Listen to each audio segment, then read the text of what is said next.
João vai falar um pouquinho sobre a igreja relevante para com os necessitados. Estou com você, João. Opa, boa tarde. Boa tarde. Boa tarde. Primeiro, obrigado por nos convidar. Prazer, Marquinhos, Lu, festejar com vocês os 5 anos da comunidade. E é uma honra muito grande a gente estar aqui com vocês. E eu já começo minha fala pedindo perdão, porque eu vou ter que falar e sair correndo. Eu deixei previamente avisado, a gente está plantando um projeto em Cariacica e a gente está sem energia. Então nosso culto tem que acontecer até anoitecer. É um bairro bastante perigoso, então a gente não tem muito horário para acabar, mas a hora que anoitece fica complicado. Então eu vou falar aqui, correr lá, porque o pessoal está me esperando lá. Vocês me perdoem pela correria, me perdoem porque realmente eu agendei adiantado, você está certo, depois você me xinga, tá bom? Mas isso a gente marca uma janta para discutir relação e tá tudo certo. A gente é crente e se perdoa, né? Meu nome é João, eu sou do Paraná, moro aqui há 4 anos e alguma coisinha. Eu coordeno um projeto chamado Maltrapilho. Não sei por que me chamaram para falar sobre igreja relevante para os necessitados, mas eu acho que é porque a gente só trabalha com essa área. A gente tem 3 frentes de atuação. Uma frente de atuação é uma igreja que acontece aqui 2.000 metros para frente, na Champanhar, esquina com embaixo da ponte. Nos domingos de manhã, às 8 horas da manhã, a gente se reúne e a gente começa o nosso culto com a galera que mora ali embaixo. Tem uma Cracolândia, vocês sabem, ali embaixo. Moram cerca de 80 pessoas ali. E a gente reúne com aquela galera, começa às 8 da manhã, tem domingo que vai até 2 da tarde, tem domingo que a gente tem que parar um pouquinho mais cedo, mas a gente faz as nossas refeições, faz as nossas celebrações, oferecemos roupa, corte de cabelo, e a gente tenta interagir com a população em situação de rua. Nas terças-feiras a gente faz um trabalho com os profissionais do sexo, tanto travesti quanto garotas. Hoje mais focado nos travestis, na orla de Taparica. Tem um nome feio que eu não posso dizer aqui, mas é uma feira esquisita que tem ali em Taparica, e tem uma galera que gosta de ficar ali, e a gente gosta de se relacionar com aquela galera nas terças-feiras. E agora estamos plantando esse projeto em Cariacica, no bairro Jardim Botânico. É um bairro de invasão, é uma grande favela, é uma grande comunidade, refém do tráfico, uma realidade de extrema carência. A gente está trabalhando com crianças de 7 a 12 anos e estamos com cursos profissionalizantes para desenvolvimento da própria comunidade, curso de gerenciamento, empreendedorismo, design de sobrancelha, estética de maneira geral. Então isso é um pouquinho do projeto. Não sei por que a gente vai falar sobre os necessitados, mas eu acho que é porque a gente trabalha só com isso. E por que a gente trabalha com isso? Um dos porquês que Deus me vocacionou a trabalhar com isso é porque quando eu olho o reino de Deus, quando eu olho Deus olhando a humanidade, quando eu olho Jesus Cristo na terra, parece que Jesus anuncia um reino onde os pobres são os grandes herdeiros desse reino, onde os pobres são os privilegiados desse reino. Não que o reino não envolva os outros, mas parece que os pobres, aqueles que são invisíveis em outras áreas sociais, Jesus gosta de dar visibilidade em seu ministério. Então Jesus começa o seu ministério falando que trouxe um reino novo. Ele começa em Marcos capítulo 1, versículo 15, dizendo que chegou um novo reino e que esse novo reino traria a oportunidade de arrependimento, remissão dos pecados, e que nesse reino a paternidade de Deus seria para todos, para o pobre, para o rico, para o bonito, para o feio, e eu fico feliz por isso, porque eu também sou filho de Deus, mesmo sendo feio, e Deus é bom que me deu até uma esposa linda, Aleluia. né? Amém, né? Os padrinhos dizem amém. E é uma honra ser casado. Eu esqueci de falar isso, eu sou casado, eu posso me apresentar como uma casada agora. É milagre de Deus. E parece que no reino de Deus, Jesus costuma dar visibilidade às causas invisíveis. Um exemplo, quem aqui se lembra de que uma mulher pecadora chega para Jesus e lava os pés de Jesus com perfume caro?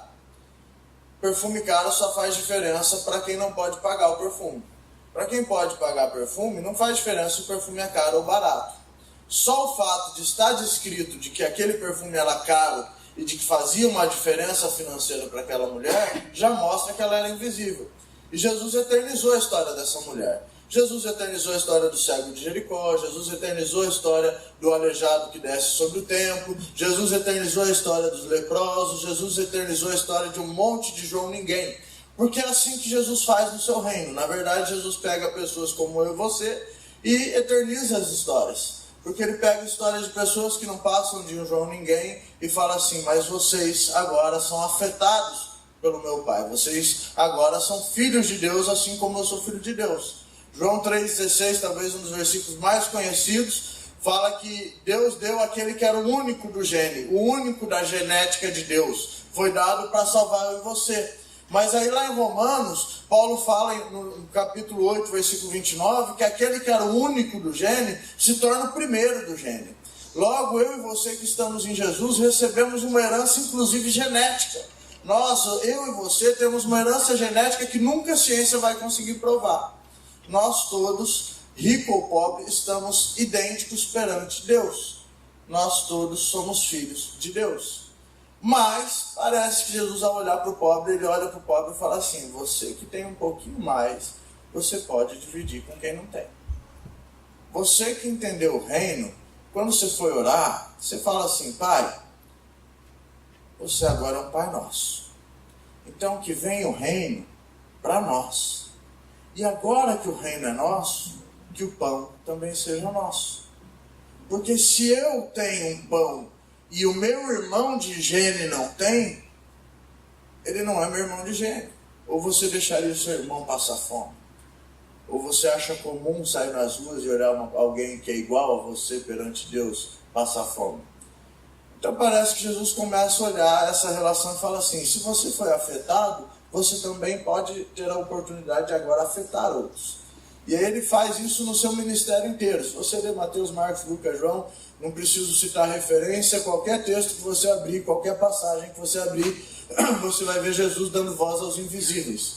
Você vai ver Jesus andando com os marginalizados. Você vai ver Jesus criando multidões de marginalizados. E é interessante que Jesus não só chega para aqueles que têm mais condições e falam dividam com eles o pão. Jesus pega 12 discípulos pescadores que não têm condição nenhuma, ensina 5.000 pessoas, os discípulos ficam desesperados.